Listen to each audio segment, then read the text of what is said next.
My wife insisted on joint therapy, confident the therapist would take her side. The session ended with the therapist looking at me and saying, "Sir, you are being emotionally abused." She then handed me a card for a divorce lawyer.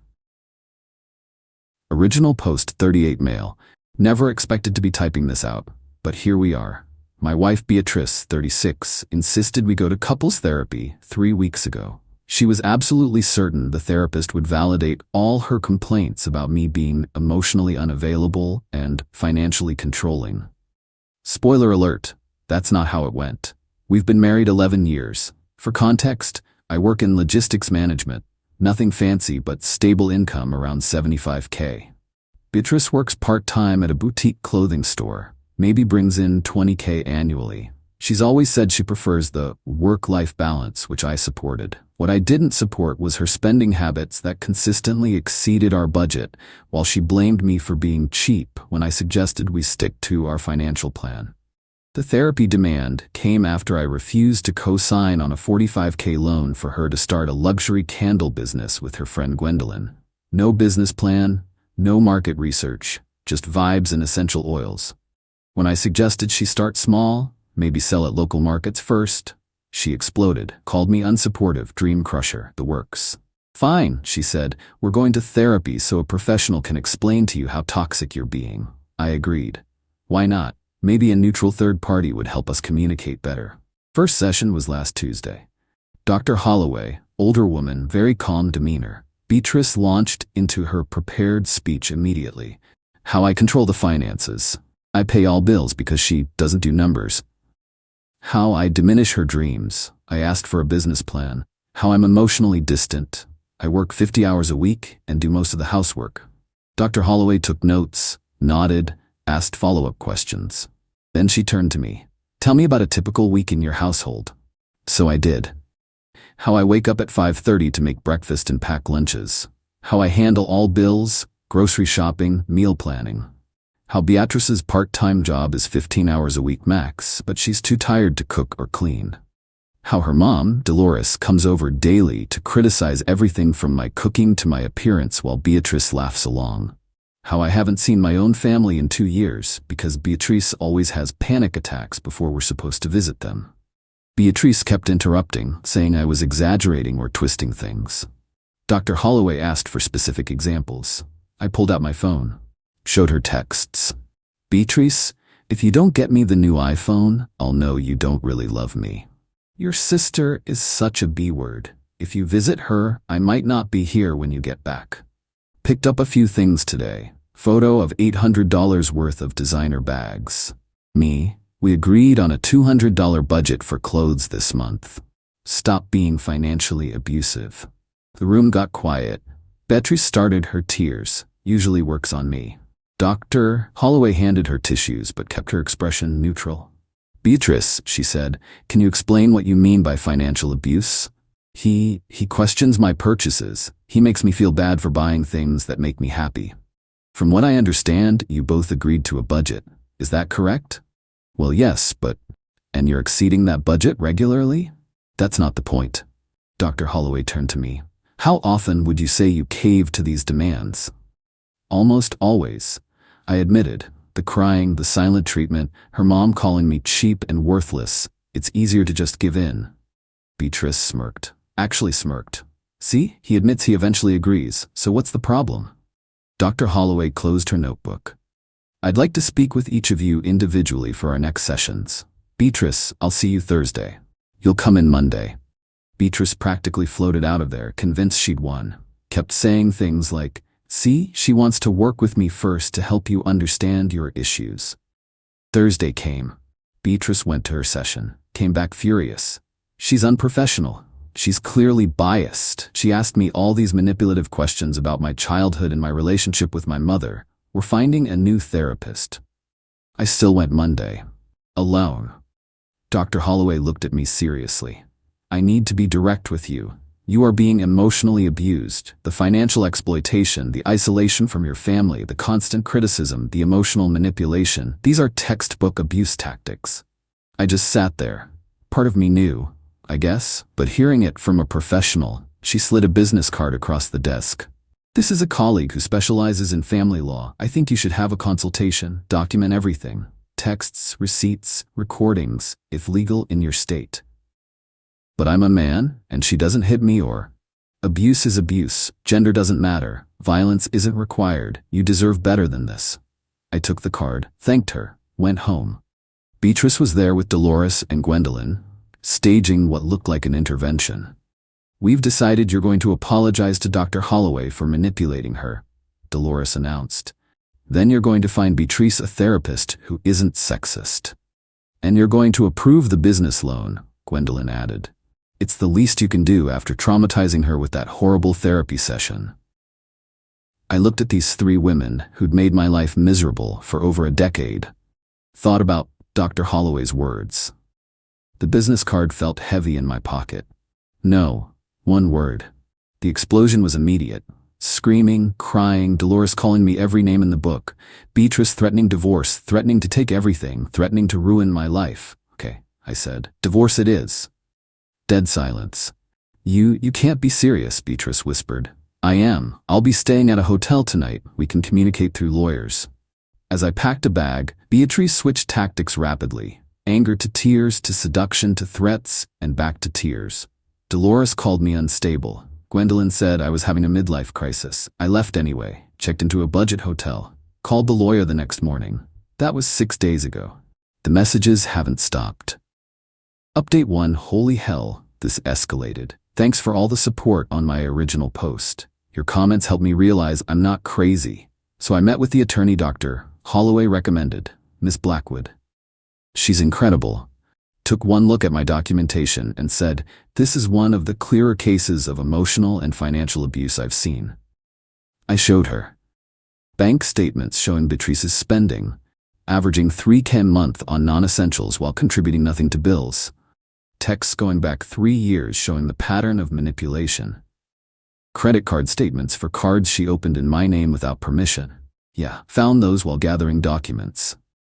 Photos of the garage full of her inventory for 5 different failed businesses. Ms. Blackwood's strategy was simple. File first, file fast, document everything. But here's where Beatrice's entitlement went nuclear. First, she drained our checking account. Took all $8,000 that was meant for mortgage and bills. When the bank called about unusual activity, she told them I was financially abusing her and she needed the money for safety. Thank God I'd already opened a separate account and redirected my direct deposit. Then came the social media campaign. Not just regular, my husband is terrible posts.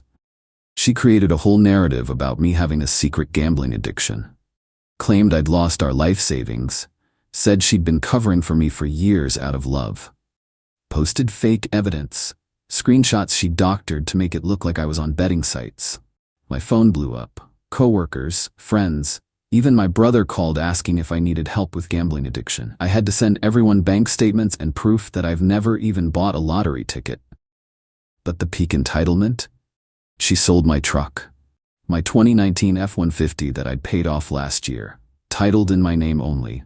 She had a spare key, took it while I was at work, and sold it to some sketchy used car lot for $15,000 cash. Under market value by at least $10,000, but she needed money fast. When I reported it stolen, the cops found it within hours. The lot claimed she said she was the owner. She actually tried to forge my signature on the title. Forged it. Badly. She got arrested. Actually arrested. Dolores bailed her out same day, but still. The restraining order was granted immediately after that. Then yesterday happened. Oh my God. I was served papers. Not divorce papers. That would be too normal.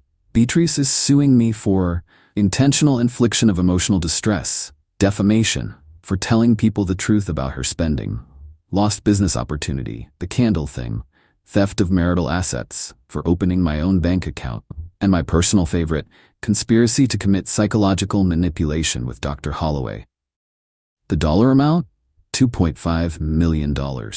Miss Blackwood actually laughed, like full belly laugh. She does realize she just gave us written admission of filing a fraudulent lawsuit, right? No legitimate attorney would file this. Turns out Gwendolyn's boyfriend, Randall, just finished his first year of law school and thinks he's Phoenix Wright or something. He filed it pro se on Beatrice's behalf. It's 73 pages of nonsense, including a whole section about how I weaponized therapy.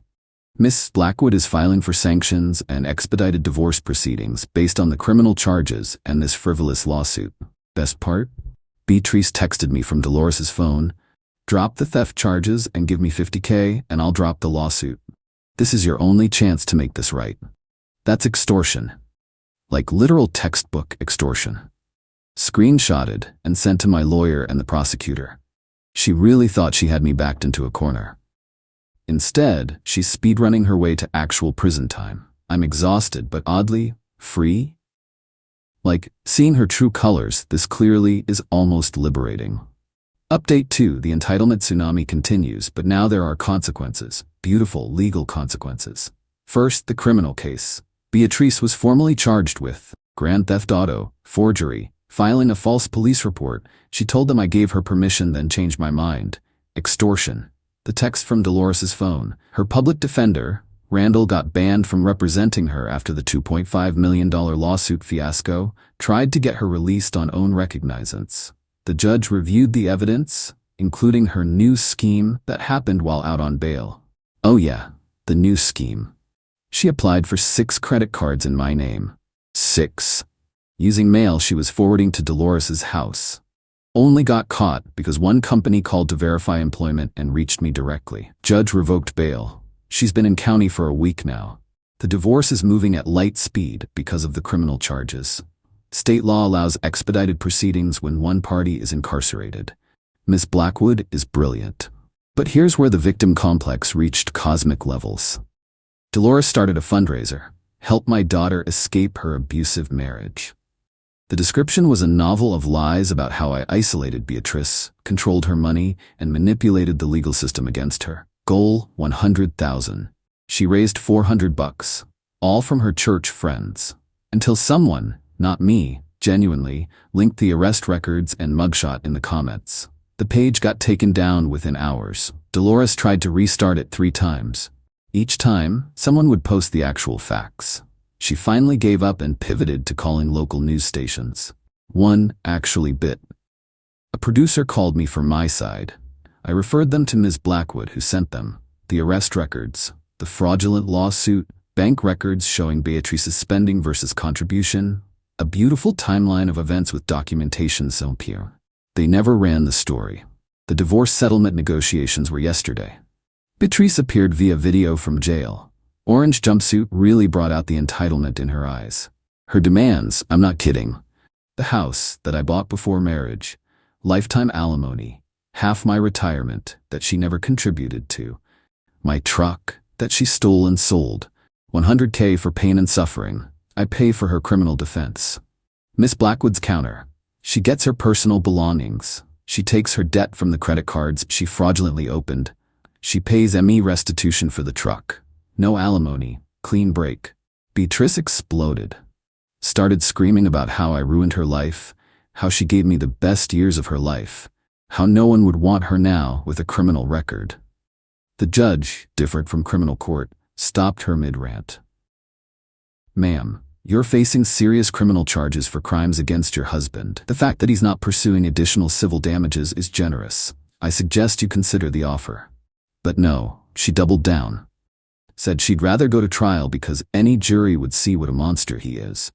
Fine, trial it is. Criminal trial next month, divorce trial the month after. Meanwhile, Dolores has been leaving notes on my car at work.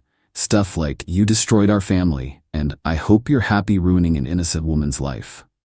I gave them to security. I'm now escorted to my car every evening. Gwendolyn tried to contact me through LinkedIn, of all places, said Beatrice was learning and growing in jail, and would I consider couples therapy when she gets out? The delusion is strong. Final update, it's over. Finally, definitively over. Criminal trial was quick. Beatrice took a plea deal at the last minute, 18 months with possibility of parole in 6, 3 years probation, and restitution for the truck. Her lawyer convinced her a jury would not be sympathetic to someone who committed fraud while out on bail for fraud. She tried to make a statement at sentencing about how I drove her to desperation through systematic psychological abuse. The judge cut her off. noting that stealing and selling someone's vehicle required premeditation, not desperation. Dolores screamed that the system was rigged against women, got herself a contempt charge, and spent a night in jail. The divorce trial was something else. Beatrice appeared in person this time, in custody. She'd gotten Dolores to hire her a real lawyer. This guy showed up in a suit that screamed, "I advertise on bus benches." Their strategy? Character assassination. They brought in 3 witnesses. 1. Gwendolyn, who testified I was cold and calculating because I asked for business plans. 2. Dolores, who called me financially abusive for not funding infinite failed businesses. 3. Beatrice's hairdresser, who said I never came to the salon with her. Ms. Blackwood destroyed them.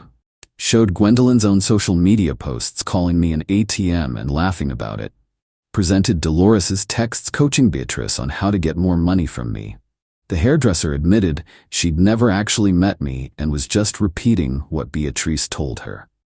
Then Dr. Holloway testified, professional, composed, devastating.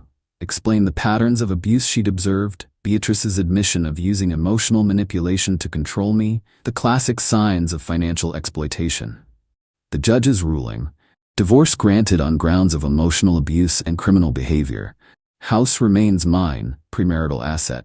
No alimony, she's capable of working, chose not to. She owes me $22,000, restitution, plus half the fraudulent credit card debt.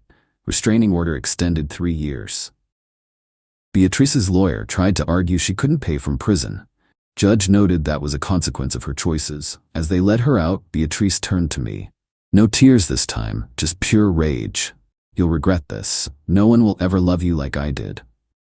Thank God for that, I said. Dolores had to be physically removed by security while screaming about appeals and lawsuits and calling me Satan. That was yesterday. Today I woke up at 5:30 out of habit. Made breakfast just for myself. Sat in my quiet kitchen drinking coffee without anyone telling me I was doing it wrong. My brother called. We're planning a visit next month. First time in 2 years. I'm in therapy now, individual, with an actual therapist who helps rather than manipulates.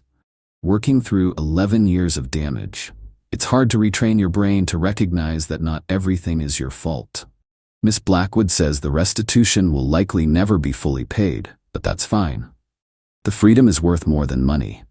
Beatrice will be eligible for parole in 4 months. Dolores has already posted about preparing Beatrice's room and planning her comeback. Gwendolyn started a new business selling resilience coaching based on surviving narcissistic abuse. The irony. Me? I'm learning what peace feels like. Turns out when you remove toxic people from your life, you discover you're actually pretty okay on your own. Who knew? To anyone reading this in a similar situation, that therapist saved my life. Not dramatically. I wasn't suicidal or anything, but she gave me permission to see what was happening to me. To name it. To know I deserved better. If your partner isolates you from family, controls through emotions, takes without giving, makes you question your own reality, that's abuse. Gender doesn't matter. You deserve better. Thanks for following this journey. I'm gonna go enjoy my quiet, drama-free evening. P.S. Saw on social media that the luxury candle business Gwendolyn started without Beatrice just failed. Apparently, $80 candles that smell like ambitious woman energy aren't the hit they expected. Shocking.